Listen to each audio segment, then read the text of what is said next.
καθόλου καλή μαθήτρια. Δεν διάβασα καθόλου, γιατί έτσι θεωρούσα ότι έκανα κακό στους εκπαιδευτικούς και όχι στον εαυτό μου. Δεν μου άρεσε το σχολείο έτσι όπως ήταν, γι' αυτό το λόγο αρνούμουν να διαβάσω. Πώς ήταν η δάσκαλα? Ήταν πάρα πολύ αυστηρή, Καθημερινά, αν κάναμε κάτι, είχε ο δάσκαλος ή δασκάλα μία βέργα, όπου μας χτυπούσαν στα χέρια, αλλά και στο σώμα. Και μας χτυπούσαν μέχρι, εγώ είχα λιποθυμήσει μία φορά από το ξύλο που μου είχε παίξει η δασκάλα. Είχα λιποθυμήσει μπροστά της και με σήκωσε από τα μαλλιά όρθια και από τον πόνο που ένιωσα, επανήλθα. Πάρα πολύ άσχημες καταστάσεις. Αν δεν άντρα ασκήσεις, θα μάθαμε πολύ. Δεν ενδιαφέρονταν καν. Δεν μου έλεγχαν ποτέ τα τετράδια αν είχα γράψει ή όχι. Και μόνο μου τα έλεγχαν όταν ερχόταν ο επιθεωρητής στο σχολείο. Αυτός που σήμερα έχουμε σχολικό σύμβουλο, τότε λεγόταν επιθεωρητής και αν ο δάσκαλος δεν έκανε σωστά τη δουλειά του, είχε ποινές. Δηλαδή μπορεί να τον έβγαζαν και από το επάγγελμα. Και μόνο τότε μου λέγανε κλωστράκι, φέρε τα τετράδια σου να δω τι έχεις κάνει. Μόνο τότε. Δεν κάναμε καμία δραστηριότητα, μόνο κάθε τέλος της χρονιάς κάναμε τις γυμναστικές επιδείξεις, όπως λέγαμε. Δηλαδή μαζευόταν και οι γονείς και τα παιδιά, κάναμε μόνο μαθήματα. Και δεν είχαμε και τα ίδια μαθήματα. Σας μιλάει ο δάσκαλος για τα διπλώματα του παιδιού? Ποτέ δεν θυμάμαι να μας είχε μιλήσει για κάτι τέτοιο, δεν κάναμε συζητήσεις. Το μόνο που κάναμε ήταν μάθημα και ξανά μάθημα. Και μάλιστα μας σήκωνε όρθιους στη σειρά για να μας ελέγξει ποιος ξέρει το μάθημα και ποιος όχι. Και όποιος δεν ήξερε ιστορία, π.χ. γεωγραφία, άπλωνε το χέρι του, γιατί ήξερε τι τον περίμενε. Μας έδινε 10-20 ξυλιές σε κάθε χέρι. Πώς ήταν τότε η εκπαίδευση? Θεωρώ ότι οι εκπαιδευτικοί τότε δεν είχαν μάθει αυτά που θα έπρεπε να ξέρουν για να λειτουργούν ως εκπαιδευτικοί, γιατί ένας εκπαιδευτικός δεν έχει μόνο, ο ρόλος του δεν είναι μόνο να διδάξει κάποιες γνώσεις στα παιδιά, αλλά ο ρόλος του είναι να βοηθήσει τα παιδιά να πιστέψουν στον εαυτό τους, να γίνουν καλύτεροι άνθρωποι, να μπορούν να συνεργάζονται και να είναι ευτυχισμένα. Αυτό δεν τους ένοιαζε καθόλου. Πήγαν πολλά παιδιά στην τάξη? Ήμασταν τότε γύρω στα 30-35 παιδιά, κάπου τόσα παιδιά. Ποια μαθήματα είχατε? Κάναμε ιστορία, μαθηματικά, γεωγραφία, ή άλλο κάναμε, γλώσσα, μαθηματικά, αυτά. Δεν είχαμε πληροφορική, δεν είχαμε ξένη γλώσσα στο σχολείο, δεν μαθαίναμε ξένη γλώσσα. Σας άρεσε το σχολείο? Δεν μου άρεσε καθόλου και προσπαθούσα να το αποφύγω, γιατί δεν περνούσα όμορφα, δεν ένιωθα ωραία, δεν ένιωθα ότι είχα φίλους. Οπότε το σχολείο για μένα, σαν ανάμνηση, ήταν μόνο το ξύλο που έτρωγα καθημερινά. Άρα είχα μια πολύ άσχημη εικόνα για το σχολείο. Φορούσατε σχολή? Φορούσαμε την μπλε ποδιά, δεν επιτρεπόταν τα κορίτσια να φοράνε παντελόνι. Μάλιστα, μια φορά που μου είχε βάλει η μαμά μου παντελόνι από κάτω από την ποδιά, με χτύπησε η δασκάλα γιατί θεωρούσε ότι πρόσβαλα το σχολείο. Εγώ ήμουν παγωμένη, έκανε πάρα πολύ κρύο εκείνη την μέρα και όταν μου άνοιξε ο διευθυντής την πόρτα γιατί καθυστέρησα, εγώ έλεγα στη μητέρα μου μη μου βάλεις παντελόνι, θα με χτυπήσουν, η μητέρα μου δεν άκουγε γιατί μου έλεγε ότι θα κρυώσεις, και όταν μου άνοιξε την πόρτα, το πρώτο που ένιωσα ήταν ένα χαστούκι στο πρόσωπό μου.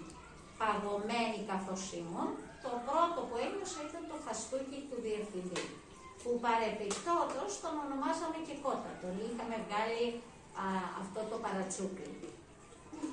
Σας άφηναν ελεύθερη ώρα? Ποτέ δεν είχαμε ελεύθερη ώρα. Κάναμε κάποια γυμναστική μόνο τότε είχαμε την ευκαιρία να παίξουμε στην αυλή και πέσαμε παραδοσιακά παιχνίδια κυρίως στην αυλή. Ωραία, πόσες ασκήσεις σας βάλαν?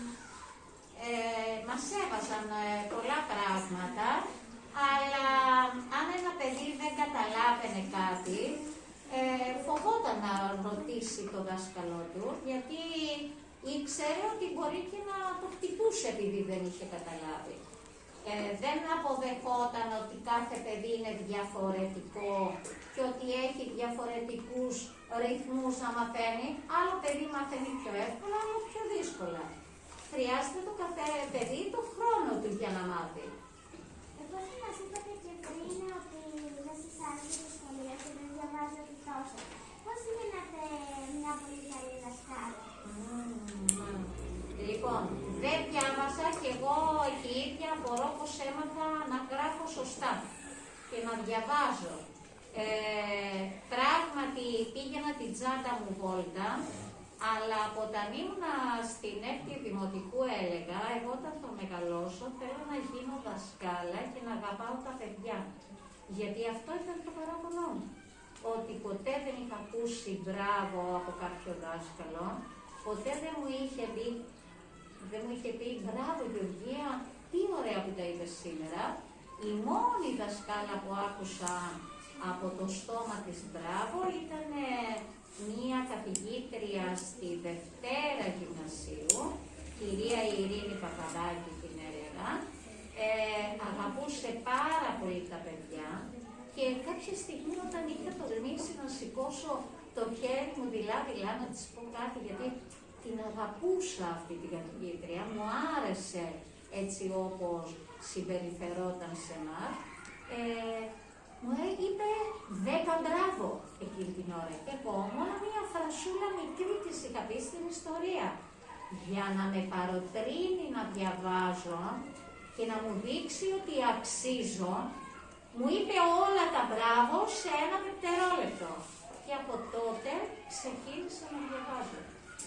Μόνο στα μαθήματά της στην αρχή και μετά σιγά σιγά κατάλαβα ότι για να πετύχω τα όνειρά μου πρέπει να διαβάζω. Πρέπει να μάθω, που ήταν πάρα πολύ δύσκολο.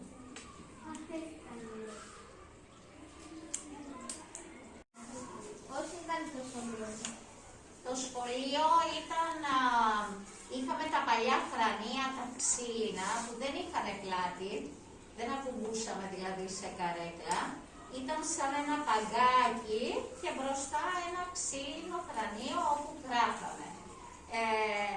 Ένα απλό σχολείο, είχε ωραία αυλή με δέντρα και μάλιστα τα διαλύματα παίζαμε στην κουφάλα του δέντρου. Εκεί μαζευόμασταν και παίζαμε. Ποιος είναι το σχολείο σας, διαφορετικές είχε το σχολείο σας από το δικό μας? Καμιά δραστηριότητα δεν κάναμε, καμία απολύτως. Το μόνο που κάναμε ήταν μάθημα. Και μάλιστα ο δάσκαλος καθόταν, θυμάμαι χαρακτηριστικά, καθόταν στην έδρα συνέχεια. Δεν τολμούσαμε να λέμε κάτι ή κάποια απορία, δεν υπήρχε αυτό. Πηγαίνατε εκδρομές? Εκδρομές πηγαίναμε με τα πόδια στη θάλασσα ή πηγαίναμε σε κάποιο δασάκι εκεί κοντά. Αυτές ήταν οι εκδρομές που κάναμε. Η στολή όχι και δεν μου άρεσε καθόλου η στολή που φορούσα. Ήταν πολύ λεπτή, φορούσαμε πολλές μπλούζες από μέσα, αλλά από τη μέση και κάτω, επειδή μας απαγόρευαν να φοράμε παντελόνι, τα κορίτσια δεν επιτρεπότανε, παγώναμε. και φορούσαμε κάλτσες χοντρές προσπαθώντας να ζεσταθούμε. Ο εξοπλισμός ήταν όπως τώρα. Τίποτα δεν είχαμε, δεν υπήρχαν τότε, δεν είχαμε κομπιούτερ και όλα αυτά, υπολογιστές καθόλου βέβαια, αλλά το μόνο που είχαμε ήταν μια πολύ καλή δασκάλα που υπήρχε, δυστυχώς εγώ δεν την είχα, που έφερνε την κιθάρα της και τραγουδούσε με τους μαθητές της, αυτό. Και είναι το αγαπημένο σας μάθημα κιθά ή θα πες? Το αγαπημένο μου μάθημα τότε ήταν η γλώσσα, γιατί δεν χρειαζόταν να διαβάζω, επειδή ήταν εύκολα, θεωρούσα εγώ, παρόλο που τότε είχαμε το πολυτονικό σύστημα. Περισπομένες, ψηλές, δασίες, τα πάντα βάζαμε. Είχατε πολύ διάβασμα για τους τίτλους? Είχαμε πολύ διάβασμα, αλλά εγώ δεν διάβαζα. Οπότε ήταν όμως αρκετό. Που κακώς δεν διάβαζα, γιατί αυτή τη δυσκολία την αντιμετώπισα μετά, όταν ήμουν στο γυμνάσιο, και για να καταφέρω να μάθω όλα αυτά που δεν είχα μάθει στο δημοτικό σχολείο, διάβαζα πολλές φορές και μέχρι τις 2 η ώρα τα μεσάνυχτα. Και δεν είχα και βοήθεια από κάποιον, οι γονείς μου δεν ήταν μορφωμένοι, δεν είχαν χρήματα για να πάω σε φροντιστήριο, οπότε μόνο με το διάβασμα θα μπορούσα να καλύψω τα κενά.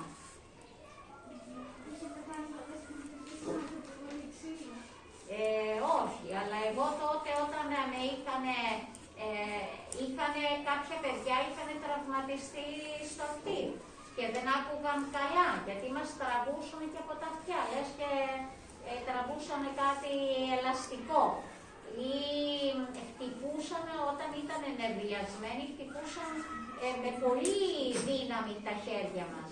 Πολλές φορές τα χέρια των παιδιών ήταν φουσκωμένα από τα χτυπήματα του ξύλου και μάλιστα πηγαίναμε εμείς στη βέργα στο δάσκαλο. Μας έλεγε, έσπασε η βέργα μου, αύριο φέρε μου π.χ. κλωστράκι μια βέργα, που ήξερα ότι θα με χτυπούσε με τη βέργα. Άλλη ερώτηση? Όπως μας είπατε πριν, που βρίσκονται στα χέρια των μαθητών, αυτό δεν τους ενοχλούσε στο να γράφουν? Πάρα πολύ, γιατί πονούσαν τα χέρια και προσπαθούσες να κάνεις κάτι για να περάσει ο πόνος. Οι γονείς δεν το μάθαιναν τις περισσότερες φορές, γιατί εγώ όταν είχα υποθυμήσει από το ξύλο που μου είχε παίξει μια δασκάλα, δεν τόλμησα να το πω στον πατέρα μου, γιατί ήμουν σίγουρη ότι ο πατέρας μου θα πήγαινε στο σχολείο και θα ζητούσε εξηγήσεις από τη δασκάλα γιατί το έκανε αυτό.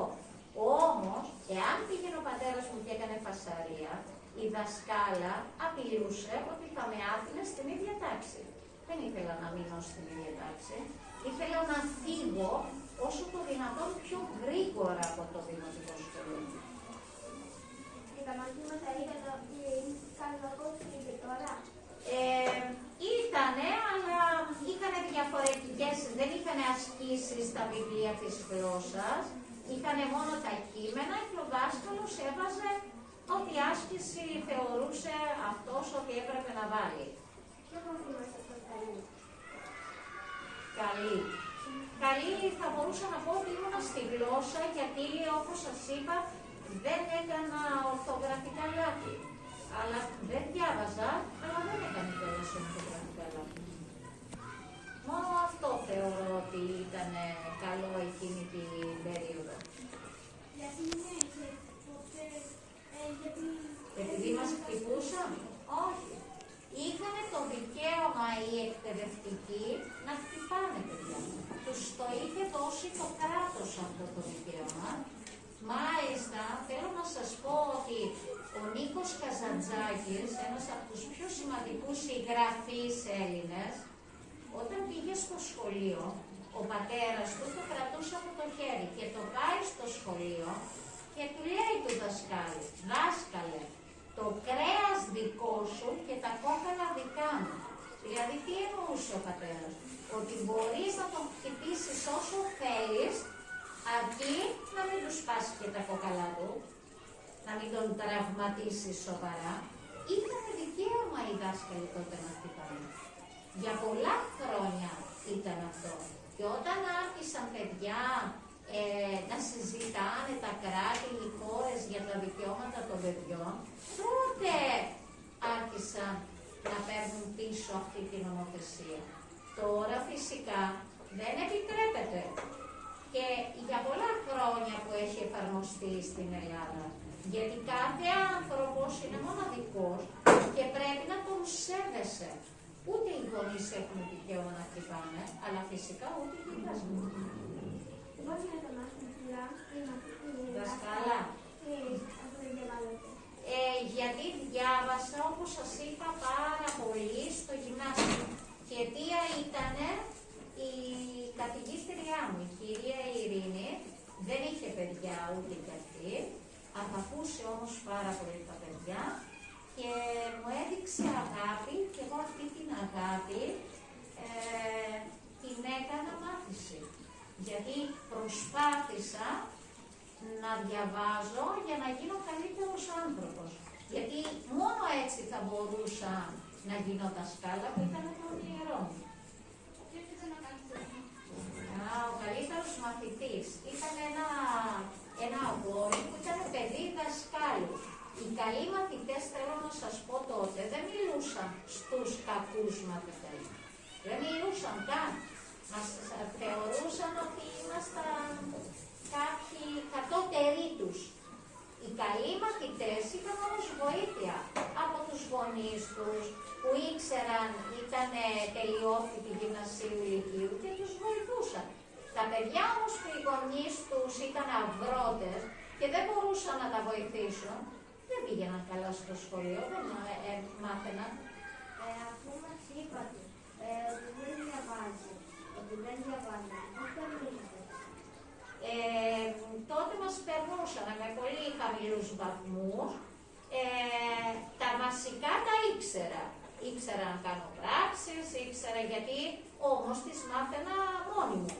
Δηλαδή από αυτά που άκουγα μπορούσα και τα καταλάβαινα, για να σας το πω έτσι. Έτσι δεν μπορούσαν να με αφήσουν στην ίδια τάξη, αλλά στο γυμνάσιο μετά, εξαιτίας αυτής της καθηγήτριας, ξεκίνησα και διάβαζα και τα περνούσα και μάλιστα το Λύκειο το τελείωσα με 19. Μία μαθήτρια που ήμουν, τι να σας πω, του 6 στο δημοτικό. Πόσο. Άρα η αγάπη κάνει θαύματα. Αυτό. το δημοτικό είχατε συναντήσει ποτέ καμία καλή δασκάλα σε αυτό το δημοτικό? Εμένα όχι, δεν είχα τύχει. Ήταν μια πολύ καλή δασκάλα τότε, αλλά είχε άλλη τάξη. Ήταν η μόνη που σεβόταν τα παιδιά. Και μάλιστα έκανε την κιθάρα της και όταν ακούγαμε εμείς τη μουσική από τη διπλανή τάξη, λέγαμε πόσο άτυχα είμαστε που δεν μπορούμε να πάμε στην τάξη της, να είμαστε κι εμείς, να τραγουδήσουμε, να κάνουμε κάτι διαφορετικό, εκτός από τα μαθήματα που κάναμε. Όχι, δεν μου είχε τύχει, ποτέ έγινε. Υπήρχε κανένα δάσκαλο που δεν βαρούσε με το αμφάρι? Όλοι χτυπούσαν, εκτός από ό,τι θυμάμαι, εκείνη η δασκάλα δεν χτυπούσε το παιδί. Όλοι οι άλλοι είχαν τη βέργα και μάλιστα μια φορά που εγώ κορόιδευα κάποιον δάσκαλο γιατί έπαιρνε τη βέργα και έξινε την πλάτη. Και ό,τι έκανε και ο δάσκαλος, το έκανα και εγώ στη γαλαρία πίσω. Ήμουνα πάντα τελευταίο θερανείο. Ποτέ δεν είχα κάτσει πρώτο θερανείο, γιατί με θεωρούσαν όλοι κακοί μαθήτρια. Και γελούσαν όλα τα παιδιά με το αστείο που έκανα εγώ πίσω στη γαλαρία. Και τότε λέει, γιατί γελάτε? Ξεσηκώθηκε ο δάσκαλος, γιατί ξυνότανε, δεν είχε μάλλον κάνει μπάνιο, ξυνότανε συνεχώς. Και όταν του είπαν, κύριε μπροστά και κάνει ό,τι κάνετε. και τότε με σηκώνει πάνω και εκεί που ξυνόταν η βέργα χτίστηκε πάνω στα χέρια μου. Στα χέρια, στα πόδια, παντού. Αυτό. Κάνατε προσευχές, εάν κάνατε, τις κάνατε όπως τις κάναμε και εμείς, δηλαδή στο προάβλιο. Στο προάβλιο, ναι. Στο προάβλιο του σχολείου κάναμε κάθε πρωί την προσευχή μας. Όπως κάναμε πριν τον κορονοϊό. Αλλά μαθαίναμε όλες τις προσευχές απ' έξω. Όλες έπρεπε να τις μάθουμε απ' έξω. Γιατί μας εξέτασαν και μας έβαζαν βαθμό.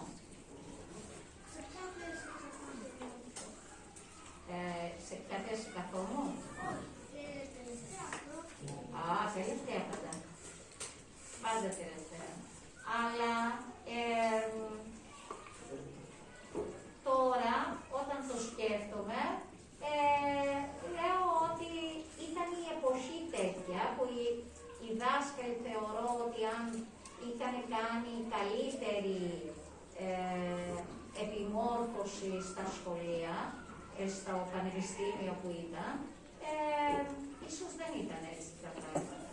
Και θέλω να σας πω ότι όταν διορίστηκα αναπληρώτρια πρώτη χρονιά, αναπληρώτρια σε ένα χωριό της Κρήτης, βρέθηκα σε ένα συνέδριο που είχαμε κάνει με τους εκπαιδευτικούς τότε της περιφέρειας και κάθισα δίπλα στην δασκάλα που αυτή μου είχε δώσει το περισσότερο ξύλο.